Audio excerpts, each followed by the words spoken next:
like a Hellcat. Hi friends, मैं हूं HK और आप देख रहे हो हमारे यूट्यूब चैनल एचके कूल ज्ञान। नो ड्रामा, नो लॉन्ग बयान, ओनली ज्ञान। फ्रेंड्स, आज के वीडियो में हम कक्षा 12 में हिंदी विषय में कवि रसखान का तीसरा काव्य कान्हा भई बस बांसुरी के इस काव्य को एकदम सरल भाषा में समझेंगे। अगर आप चैनल पर नए हो तो चैनल को सब्सक्राइब और वीडियो को लाइक करिए, क्योंकि मैं ऐसे ही स्कूल, कॉलेज और गवर्नमेंट जॉब एग्ज़ाम्स के एजुकेशनल और जनरल नॉलेज के वीडियो लेकर आता ही रहता हूँ। तो चले वीडियो को स्टार्ट करते हैं। मेरे तो गिरिधर गोपाल दूसरा न कोई साधो सकल लोक जोई। ये मीरा का पद है और मीरा इस पद में अपने आराध्य देव कृष्ण के गुणगान करती है। मीरा कहती है कि मैंने पूरे संसार में ढूंढ लिया, पूरे संसार में देख लिया, कृष्ण के बिना गिरिधर यानी गोवर्धन पर्वत को अपनी उंगली पर उचकने वाले कृष्ण के बिना मेरा इस दुनिया में और कोई नहीं है। तो ऐसे ही भाव वाला हम आज कक्षा 12 में रसखान का 2 सवैये हमको पढ़ने हैं, जिसके नाम है कान्हा भई बस बांसुरी के। इस पद में भी, इस सवैये में भी रसखान ने अपने अंदाज में किस तरह कृष्ण के गुणगान किए हैं। तो चले रसखान का तीसरा काव्य कान्हा भई बस बांसुरी के इसे समझते हैं। काव्य को समझने से पहले हम कवि परिचय की बात करेंगे, क्योंकि बोर्ड की एग्ज़ाम में तुम्हारे एमसीक्यू और एक वाक्य के प्रश्नों में कवि और लेखक के जीवन और साहित्य सर्जन में से काफ़ी प्रश्न पूछे जाते हैं। तो हम पहले वो महत्वपूर्ण प्रश्न को देख लेते हैं। रसखान का असली नाम सैयद इब्राहिम था। तुम्हारा प्रश्न आ सकता है कि रसखान का असली नाम क्या था, तो सैयद इब्राहिम। उनका जन्म दिल्ली के एक संपन्न पठान परिवार में हुआ था। दिल्ली के एक पठान परिवार में, कुटुंब में उनका जन्म हुआ था। रसखान कृष्ण के अनन्य भक्त थे। जिस तरह मीराबाई है, जिस तरह नरसिंह मेहता, इस तरह रसखान भी कृष्ण के अनन्य भक्त थे। गोस्वामी विठलनाथ जी से दीक्षा ग्रहण कर ब्रज में रहकर कृष्ण भक्ति के पद इन्होंने लिखे। आपका प्रश्न आ सकता है कि रसखान ने किससे दीक्षा ग्रहण की थी, तो रसखान ने गोस्वामी विठलनाथ जी से दीक्षा ग्रहण की थी और वो ब्रज में ही रहे और वहाँ रहकर उन्होंने कृष्ण भक्ति के पद लिखे। इस मुसलमान कवि की कृष्ण भक्ति अत्यंत सराहनीय है। जिस तरह गुजराती में नरसिंह मेहता, मीराबाई है, इसी तरह बराबर हिंदी में रसखान ने अपने पदों में, अपने सवैयों में कृष्ण के प्रति अपना प्रेम बराबर कविता के रूप में प्रकट किया है, जो सराहनीय है। इनकी कविता में कृष्ण की रूप माधुरी, व्रज महिमा और राधा कृष्ण की प्रेम लीलाओं का वर्णन किया गया है। इनकी कविता में, इनके सवैये में हम देखें तो ज़्यादातर कृष्ण की रूप माधुरी का, व्रज की महिमा, व्रज का क्या महत्व है, और राधा कृष्ण की प्रेम लीलाओं का वर्णन ज़्यादा देखने को मिलता है। उनकी भक्ति में प्रेम, श्रृंगार और सौंदर्य का अनोखा संगम देखा जाता है। अब रसखान के साहित्य सर्जन की बात करें तो तुम्हारा एक महत्वपूर्ण प्रश्न आ सकता है कि रसखान के पुस्तक या रसखान के काव्य संग्रह के नाम बताइए। तो रसखान ने 2 काव्य संग्रह लिखे हैं, सुजान रसखान और प्रेम वाटिका। रसखान के कविता सवैये अपने आप में अद्वितीय है। रसखान ने जो कविता लिखी है, बड़ा 4 पंक्तियों की कविता को हम सवैये कहते हैं। तो इस कविता में हमारी जो तीसरी कान्हा भई बांसुरी के, इस कविता में हमें रसखान के 2 सवैये पढ़ने हैं। तो चले हम रसखान का पहला सवैया समझते हैं। रसखान ने अपने पहले सवैये में कहते हैं कि कान्हा भई बस बांसुरी के, अब कौन सखी हमको चाहिए है, निसी गौस रहे संग साथ लगी, यह सौतीन तापन क्यों सही है। जिन मोही लियो मन मोहन को, रसखानी सदा हमको दही है, मिली आओ सबे सखी भागी चले, अब तो व्रज में बसूरी रही है। यहाँ पर रसखान ने गोपियों के माध्यम से यह पहला सवैया लिखा है। तो सवैयों में देखें हम तो हम 4 पंक्तियों की कविता को हम सवैये कहते हैं। तो यहाँ 4 पंक्तियाँ और इनका पहला सवैया है।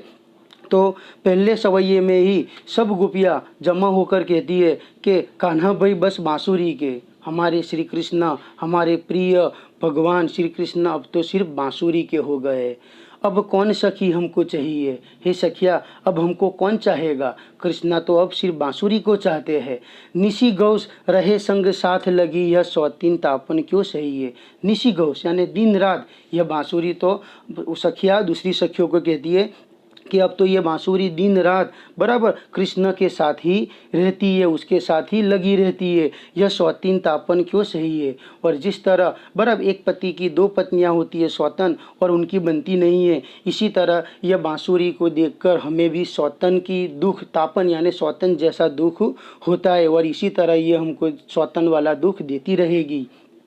जिन मोहि लियो मन मोहन को रस खानी सदा हमको दही है कि ये बांसुरी ने तो हमारे कृष्णा का मन मोह लिया है, बस रस खानी सदा हमको दही है और इसी तरह यह बांसुरी हमको जलाएगी। तो अब हमें इस जो ब्रज में हमें रहने से हमें कोई फ़ायदा नहीं है। मिली आओ सबे सखी भागी चले अब तो ब्रज में बांसुरी रही है। तो अब सब सखिया कहती है कि भाई कान्हा तो सिर्फ बांसुरी के हो गए, वह कान्हा तो सिर्फ बांसुरी को चाहते, अब हमको कोई नहीं चाहेगा और ये बांसुरी तो दिन रात बराबर कृष्ण के साथ लगी रहती है और इसी तरह सौतन के जैसा दुख हमको ये बांसुरी देती रहेगी।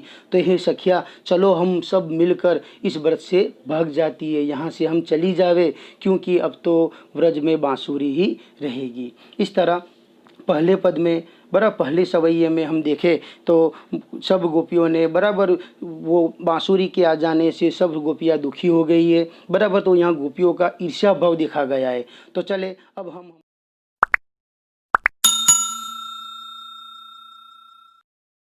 हमारा दूसरा सवैया देखते हैं। मोर पखा सिर ऊपर राखी हूँ गुंज की माल गरे पहिरोंगी ओढ़ी पीताम्बर ले लकुटी बन गोदन ग्वारन संग फिरोंगी बहु तो वही मेरो रसखानी सो तेरे कहे सब स्वांग करोंगी या मुरली मुरली धर की अधरान धरी अधरा न धरोगी। अब पहले सवैये का ही जवाब दूसरे सवैये में आता है। तो अब जो गोपियाँ आएगी वो अपने पसंदीदा अपने चाहत अपने कृष्ण के लिए कहती है कि हे कृष्ण हम तेरे लिए हम तुझे पाने के लिए तेरी हर स्वांग तेरी हर नकल करने को तैयार है। तो जिस तरह कृष्ण वेश धारण करते हैं उसी तरह गोपियाँ भी कहती है हम भी तुम्हारी नकल करेंगे, तुम्हारा जैसा वेश धारण करेंगे। किस तरह? तो रसखान कहते हैं मोर पखा सिर ऊपर राखी हो, हे कृष्ण जिस तरह तुम अपने सर पर अपने मुगट में मोर पंख यानी मोर पींछ रखते हो तो हम भी तुम्हारे लिए हमारे सर पर मोर पींछ हमारे सिर पर रखेंगी। आगे गोपियाँ कहती है गुंज की माल गरे पहिरोंगी, हे कृष्ण जिस तरह तुम गलों में गुंज बराबर गुंज यानी हम यहाँ देखते हैं कि ये गुमची बाजू में तुम चित्र में देख सकते हो एक खेत में होने वाला ऐसा छोटा सा बराबर एक फल हैगा जिसकी माला बनाई जाती थी। तो गोपियाँ कहती है कि हम भी हे कृष्ण तुम्हारी तरह हम भी गले में गुंज की माला पहनेंगी ओढ़ी पीताम्बर ले लकुटी बन गोदन ग्वारन संग फिरोगी। गोपियाँ कहती है हे कृष्ण तुम्हें पाने के लिए हम भी तुम्हारी तरह पीताम्बर यानी पीला वस्त्र पीली चद्दर ओढ़कर ले लकुटी हाथ में लकड़ी लेकर हाथ में लाठी लेकर बन गोदन ग्वारन संग फिरोंगी। हम भी जंगल में बड़ा गोदन गायों के साथ गायों को चराने वाले ग्वारन के साथ हम भी के गाय चराने के लिए जाएगी। बहुतो वही मेरो रसखानी सो तेरे कहे सब स्वांग करोगी। भाव तो यानी पसंदीदा, हे कृष्णा तुम तो हमारे पसंदीदा हो बराबर, तुम्हारे लिए हम तुम्हारी सब स्वांग स्वांग यानी नकल तुम्हारी सब स्वांग सब नकल करने को हम तैयार है। लेकिन आखिरी पंक्ति में कहती है गोपिया या मुरली मुरली धर की अधरान धरी अधरा न धरोगी। लेकिन हे कृष्णा तुमने जिस मुरली को अपने होठों पर रखा था वो तो हमारे लिए सौतीन जैसी हैगी, वो हमें सौतीन दुख दे रही है। तो जिस मुरली को तुमने अपने होठों पर रखा था अधर यानी होठ, उस मुरली को हम हमारे होठों पर कभी नहीं रखेगी। इस तरह ये दूसरे सवैये में हम देखें तो जो गोपियाँ आएगी वो कृष्णा के हर एक स्वांग हर एक नकल करने को तैयार है, लेकिन अपनी स्वतंत्रता यानी वह स्वतंत्र जैसा दुख देने वाली मुरली को अपने होठों पर रखने को तैयार नहीं है। इस तरह इस कान्हा बाई बस बांसुरी के इस काव्य में सिर्फ दो ही सवैये है और दोनों सवैयों में हम देखें तो रसखान ने अपने अंदाज में बहुत अच्छी तरह बड़ा गोपियों के द्वारा गोपियों कृष्ण के प्रति अपना प्रेम व्यक्त किया है। तो यहाँ हमारे दोनों सवैये पूर्ण होते हैं। क्या आप उत्तर दे सकते हो? अब हमने 2 सवैये देखे। अगर आपने पूरा वीडियो देखा है, दोनों सवैयों को देखा है, तो यहाँ मैंने 5 महत्वपूर्ण एक वाक्य के एमसीक्यू की तरह प्रश्न रखे गए हैं।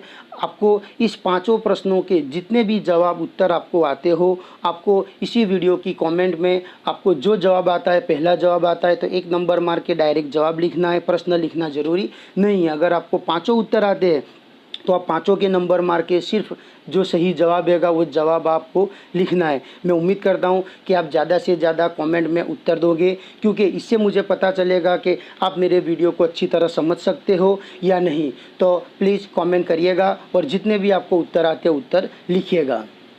पूरा वीडियो देखने के लिए आप सबका शुक्रिया। मैं आशा करता हूं कि आपको वीडियो में सही समझ आया होगा, वीडियो अच्छी तरह आप समझे होंगे, रसखान के दोनों सवैयों को आप अच्छी तरह समझ गए होंगे। तो आपने पूरा वीडियो देखा, इसलिए आप सबका शुक्रिया। थैंक्स।